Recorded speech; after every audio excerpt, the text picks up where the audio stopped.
Predstavte si časopis, ktorý už viac ako 50 rokov zachytáva sny, túžby a myšlienky školy. Takým je aj náš časopis Študentské slovo. Poďme sa ale pozrieť na to, ako asi vyzerali jeho začiatky. Študentské slovo. No prosím, aké študentské slovo? Študent má slovo, keď má odpovedať.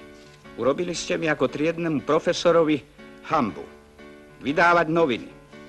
Možno aj takto nejako mohli vyzerať začiatky nášho časopisu. V roku 1966 na škole vyšiel úplne prvý časopis s názvom Oko. Okrem neho však na škole vychádzali aj časopisy Pod lavicou a Oriešok, ktorého šéfredaktorka bola bývalá moderátorka Alena Kujšová. V roku 1974 vzniklo prvé vydanie Študentského slova. Nechýbali v ňom zaujímavosti a informácie o škole, témy zo sveta, ilustrované vtipy či vlastná tvorba študentov. Takto na začiatky časopisu spomína prvý šéfredaktor Vlado Bibeľ. Študentské slovo sa pôvodne ani nemuselo menovať študentské slovo. Mojím favoritom vtedy bolo pomenovanie Šrogy. To vzniklo z prvých slabík Šrobárova gymnázium. Ale bolo to príliš expresívne a dosť neľúbivé, tak napokon sme ostali pri tomto študentskom slove. Časopis som robil najmä s Gertrudou Kašajovou a robili sme to s nadšením, s láskou, užili sme si pri tom veľa radostí. Akoby vtáci odlietali, akoby mizli ideály. Keď si bol malý, všetci sa ti smiali, ak to si vravel.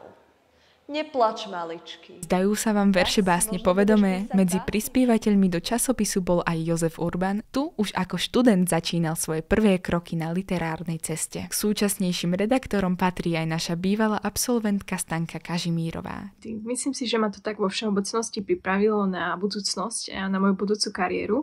Taktiež to bola veľmi dobrá sonda do novinárskej práce, či už čo sa týka dohľadávania zdrojov alebo grafickej úpravy a tak celkovo takej kreativity.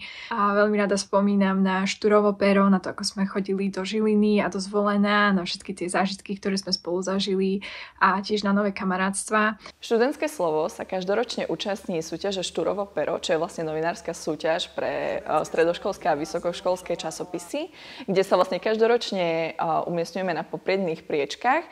A minulý rok sa nám podarilo vyhrať práve prvé miesto, vďaka čomu sme boli pozvaní do prezidentského paláca. Mám takú vtipnú príhodu zo Štúrovho pera a táto príhoda sa viaže na Patrika Hermana, ktorý sa nám snažil na príklade vysvetliť, ako správne robiť fotky, ale to sme teda ešte na začiatku nevedeli, že tento vtipný príklad budeme my redaktori. Šťastím pre mňa nie sú len úspechy študentského slova, ale aj náš skvelý kolektív grafikov a redaktorov, pretože tvoríme naozaj skvelú komunitu plnú talentovaných ľudí a taktiež aj naši skvelí čitatelia, ktorých si veľmi vážime, pretože si uvedomujem, že nie každý v dnešnej dobe číta časopisy.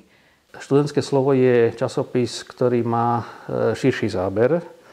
Nie je to len literárna záležitosť. Čo si myslím je dobre. Náš časopis si prešiel veľkými zmenami. Grafický dizajn sa spojil teda s technológiami a myslím si, že sme naozaj vytvorili jedno moderné vlastne čítanie pre mladých ľudí. Som veľmi potešený úrovňou tohto časopisu. Pokrok študentského slova je zachytený aj v digitalizovanej forme na stránke školy a vďaka pánovi profesorovi Žiakovi si dnes môže časopis prečítať naozaj každý. Už počas stredoškolského štúdia som pôsobil ako grafik študentského slova. Spolu so žiakmi vytvárame digitálnu knižnicu pri príležitosti 50. výročia.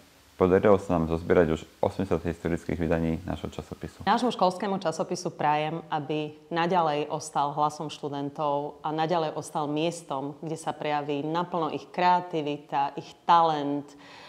Nech naďalej vlastne ovplyvňuje ďalšie generácie a spája ich zároveň. Dnes je študentské slovo viac než len časopisom. Je kronikou školy, mostom medzi generáciami a hlavne slovo mladých, ktorí chcú zmeniť svet k lepšiemu. Ja študentskému slovu prajem ešte ďalších 50 rokov plných skvelých nápadov a úspechov. A hlavne nech ostane slovom nás všetkých.